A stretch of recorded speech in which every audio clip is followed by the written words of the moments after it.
Critics of Egypt's new anti-terrorism law fear Egyptian President Abdel Fattah el-Sisi che il presidente egiziano el-Sisi journalists can be fined for contradicting. صدق رئيس عبد الفتاح السيسي على كمان عندي خبر آخر أريد أن تعلق عليه. Hello, I'm Richard Gisbert, and you're at The Listening Post. Here are some of the media stories we're tracking this week. Another country passes an anti-terrorism law that has real implications for journalism. This time, it's Egypt. A journalist shot dead in South Sudan days after the president appeared to put the media on notice. How do reporters covering organized crime in Italy deal with omertà, the Mafia's code of silence, and a bag's eye view of a side of air travel that you never see? We begin with Egypt, a country where journalism has been under the gun and where a controversial new anti-terror law has reporters warning that even darker days lie ahead. This past week, President Abdel Fattah el-Sisi ratified the new law. It's a wide-ranging piece of legislation, from death sentences for those leading so-called terror organizations to the creation of special courts mandated to fast-track cases against suspected militants. For Egyptian journalists, this law stipulates stiff fines for anyone who strays from the government's version of the truth on stories about national security. Creating a website that the government deems to be spreading terrorist messages will mean jail time. As many Egyptian journalists have already said, at least when it comes to the domestic news media, this law may not even be necessary. Critical journalism, they say, was silenced long ago, and what remains is a mostly obsequious news media, reporters and news outlets who have bought into the Sisi government's line and report what they are told. Our starting point this week is a city that we, as Al Jazeera, are unable to get into. Our journalists remain on trial there, the Egyptian capital, Cairo.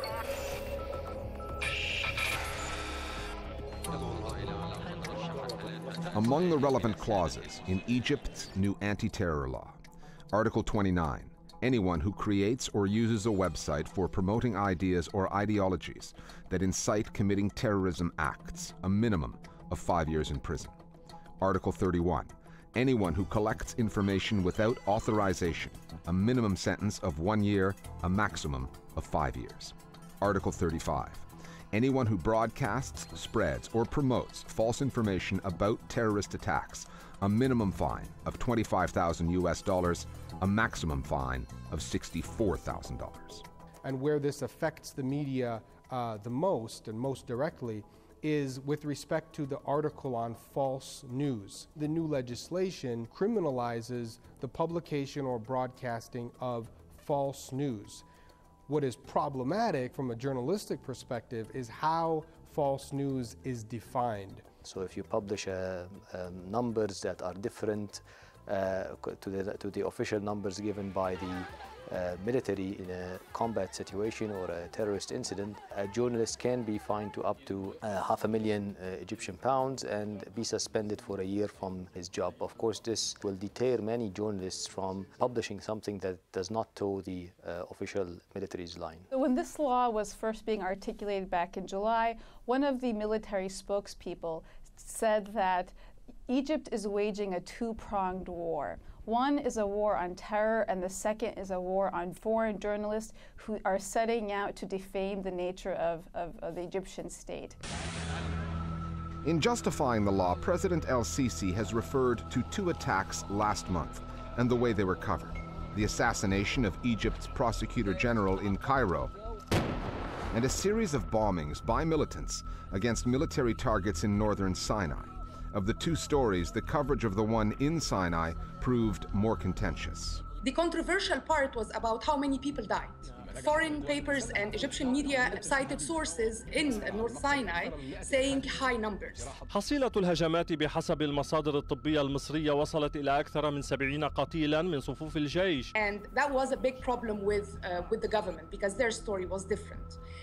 Government sources said they were in the 20s or in the 30s, whatever the number was, and this created the controversy about how many people died. So the government decided to have this fact-check committee that works with the state, and also added to that the new article in the new law. So this alleged act of disobedience by the Egyptian press, it wasn't really an act of disobedience at all. That discrepancy, that's why the Egyptian government said, we will no longer tolerate this kind of disagreement. And the sources being cited were anonymous sources from within the Egyptian security forces. So if a journalist sources an anonymous government source or an expert, an eyewitness on the ground, they can now be punished as a result of this anti-terror legislation. And the Egyptian press environment is already highly repressive, with or without this new legislation. Which begs the question, why the need for a new law affecting journalism in a country where journalism is already under siege? Egypt did not require such a law to prosecute 3 Al Jazeera journalists who remain on trial despite an international outcry built around the hashtag #FreeAJStaff. Nor was such a law necessary to imprison other Egyptian journalists whose cases are not as well publicized as the Al Jazeera 3, but are every bit as troubling.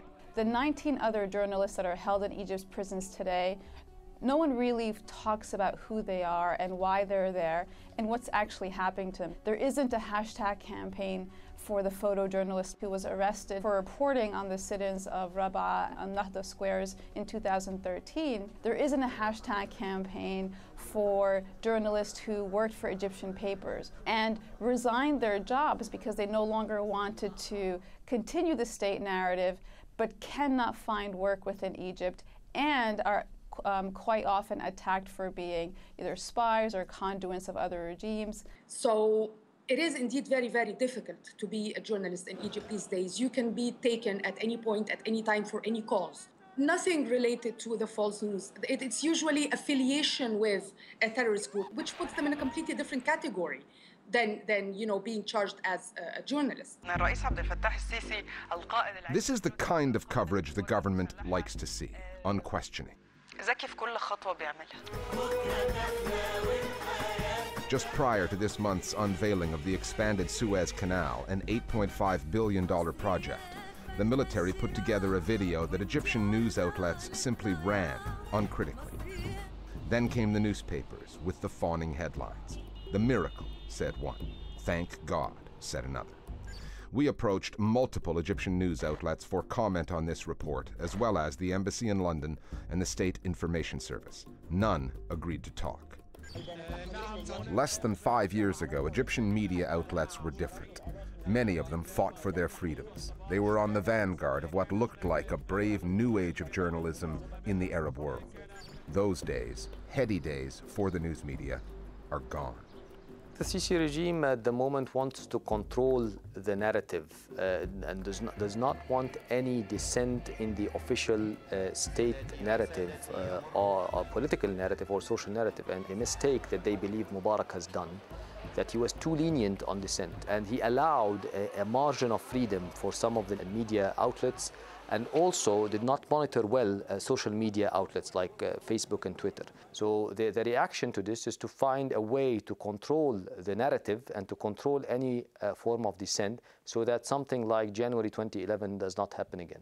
During the Mubarak era, we could criticize the government totally and fully. We couldn't touch Mubarak himself or his family. Yes, that's true. However, we could criticize the government. Right now, we can't even criticize the government. We can't even criticize the Minister of Electricity for not, providing the service. So we've reached this point. We can't even, journalists can't even bring this stuff up.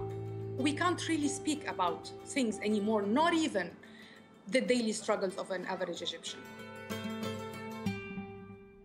On the download this week, our viewers on Egypt's new anti-terror law and the state of journalism there. Sisi's regime has worked hard toward creating an atmosphere in which you either celebrate uncritically the projects and policies of his regime, or you're deemed an enemy of the state and lumped in with criminals and terrorists. And this new anti-terrorism law gives the regime even greater latitude to enforce that dichotomy.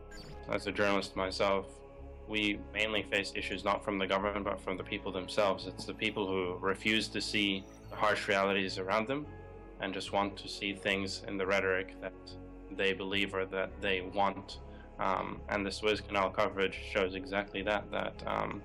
It was displayed as an achievement and a great success, and that's what Egyptians want to hear.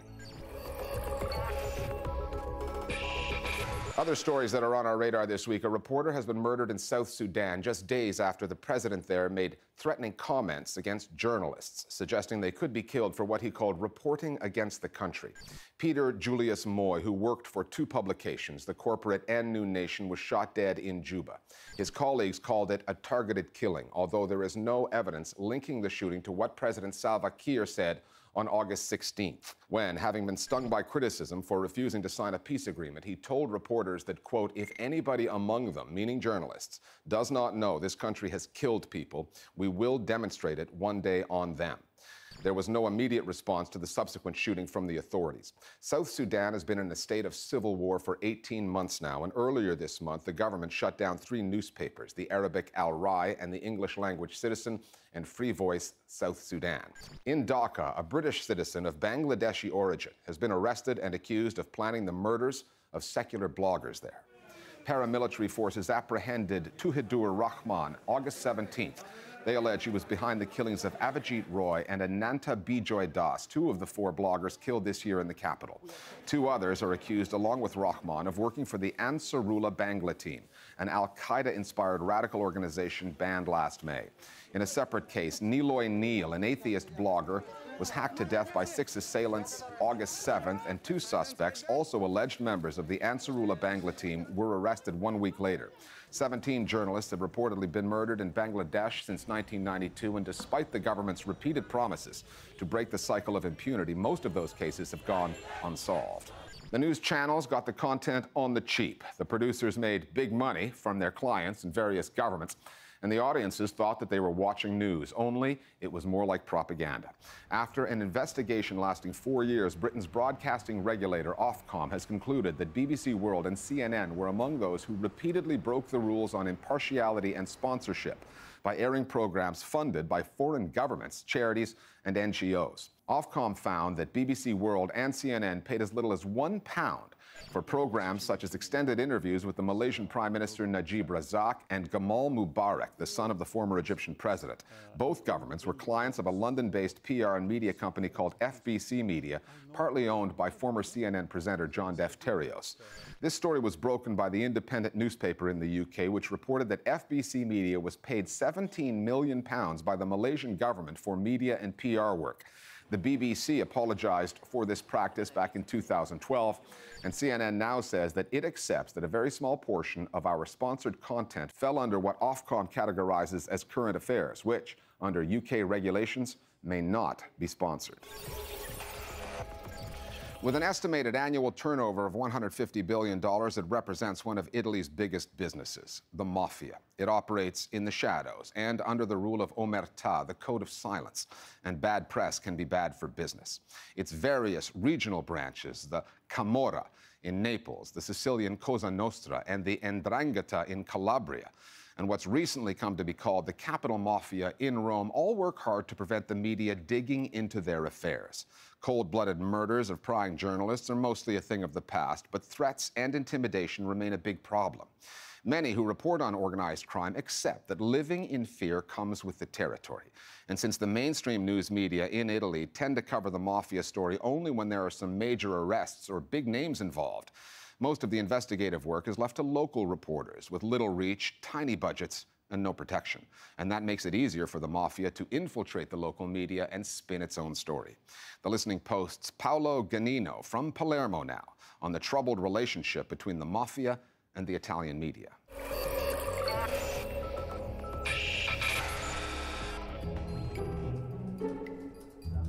If you are a journalist in Italy, no matter what particular beat you cover, if you do it for long enough, there's a chance you'll encounter organized crime, the mafia.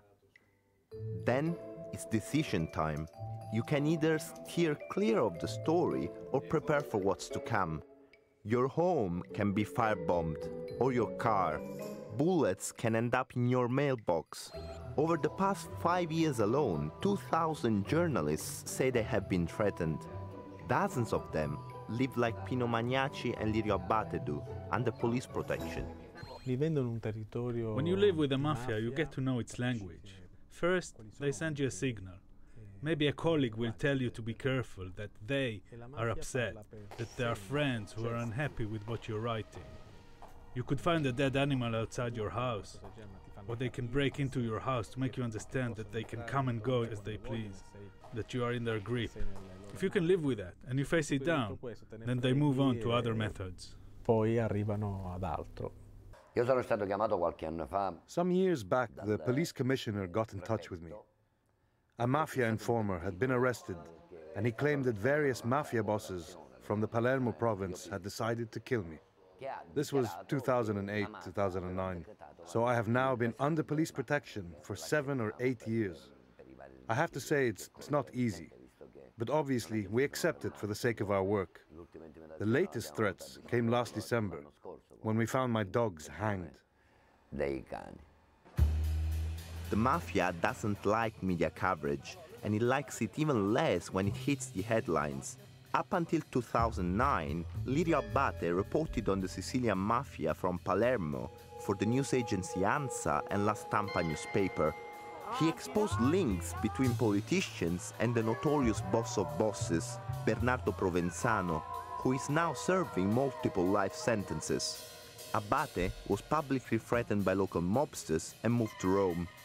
There, working for L'Espresso, a national news magazine, he broke the story on what's called the capital mafia. They had links to politicians, and we published their names, their pictures, and that's the kind of thing that hurts the Mafia more than 10 judicial inquiries. That's what they want to put a stop to.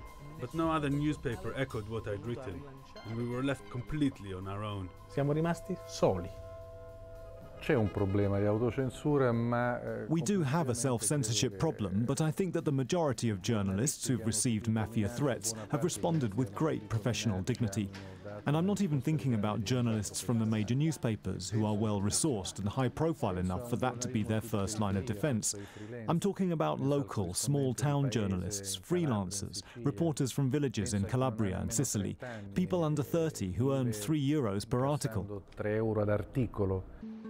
The Mafia was born in Sicily before spreading to the mainland and abroad, and the geography of this story affects the way it is reported. In Italy, the divide between the north and the south has been a feature of the country since its unification a century and a half ago.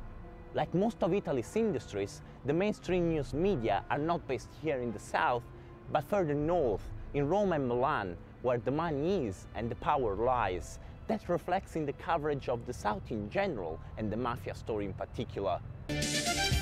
And it means the work of local outlets becomes even more relevant.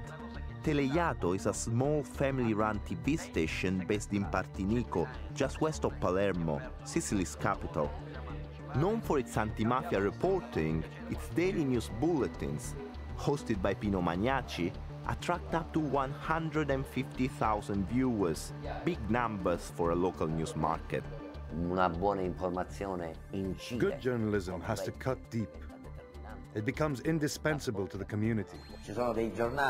Continuiamo a dire che non sono buoni nemmeno per avvolgerci le sarde salate, ma che ricevono contributi dallo Stato. It's a reference point for the public. This is just the way it should be. After all, we are just stating the facts. You get to know a place, and you write about it. Ordinary people whose job it is to report what's going on, which is what every journalist should do. The mainstream media's regional coverage is often very limited in the south, apart from a few major titles such as Naples Il Mattino. Today, the south accounts for half of the territory, but only a third of the population, so the broadsheets will deign to send their correspondents only when something's happened, rather than doing it before the event and actually getting them to investigate. Various mafia groups have been known to infiltrate the media and spin their own stories through shadowy business links with publishers, corrupt journalists, and even ownership. In Campania, in the early 2000s, a journalist was fired from the Corriere di Caserta newspaper on the orders of a local boss. The story came to light just last year. Further north, in Emilia, TV journalist Marco Gibertini was arrested in January 2015 for colluding with the Mafia. In Italy, certain newspapers are actually owned or have been owned by mafiosi. by businessmen with close ties to the Mafia. So then they make use of their TV stations or newspapers in order to broadcast Mafia-friendly news, collusa con la mafia, per favore. covering issues that are of interest to Mafia or attacking people, magistrates or investigators. The Mafia now operates through much more sophisticated means. If before it would have preferred certain things to remain silent, now it understands in this media climate it's much more important to diversify the message, to obscure and mystify. So the approach is to spin the story, to feed one line that will serve as a cover for the one that you wish to remain hidden. It's about misleading people, distracting them. Weapons of mass distraction, as some joker put it. This even affects major publishing houses, where, at times, they're obliged to strike non-aggression pacts with local mafia groups. This means what actually gets published suffers from a lack of reporting about anything connected to mafia activities. Cases like that of Mario Ciancio, the publisher in charge of Sicily's main newspaper, who's now being investigated for criminal association with the mafia. Institutions that endure learn to evolve, adapt to changing times. These days, the Italian mafia is more likely to plant stories than flex its muscles. They're more likely to spin news narratives than attack the messenger.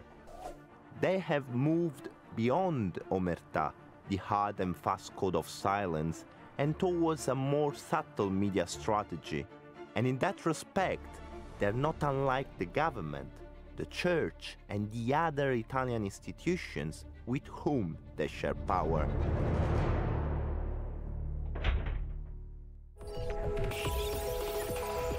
The Italian mainstream news media tend to cover the mafia story only when there are big arrests or trials. However, there are a number of alternative outlets online. Run by investigative reporter Claudio Cordova, Il Dispaccio is a local online newspaper based in Reggio Calabria in southern Italy. Thanks to his journalistic work, Cordova was appointed as a consultant to a parliamentary anti-mafia commission formed in Rome. Stampo Anti-Mafioso is an online resource that investigates mafia activities in the north, Milan in particular. One of its reporters is Esther Castano. While working for a local newspaper for just €3 per article, Castano's investigations prompted the judiciary to dissolve the entire city council in Sedriano over its mafia links. Beyond Italy, there is Correctif, a non-profit investigative reporting organization based in Germany. The blog, available in Italian and German, reports on all Italian mafia groups with an approach that they call glocal, global and local at the same time. In cooperation with some other groups, Correctif also published Mafia in Africa, a collaborative investigation into the Italian mafia's involvement across that continent. Finally, you know the feeling. You've just checked in for your flight and you watch as your precious piece of luggage heads down the conveyor belt, fearing that you'll never see it again. Ever wonder what your luggage goes through as it makes its way to the plane? If you're flying out of Amsterdam's International Airport, your bag's in for quite a ride. The team there attached a camera to a piece of luggage, and since this particular airport has a very advanced automated baggage handling system, the resulting clip looks something like a cross between a video game and a roller coaster. In fact, one commenter suggested that a theme park should just build a ride and call it Airport Bag. The video is approaching 1 million hits on YouTube because it turns out that being a bag is a lot more fun than flying. We'll see you next time at The Listening Post.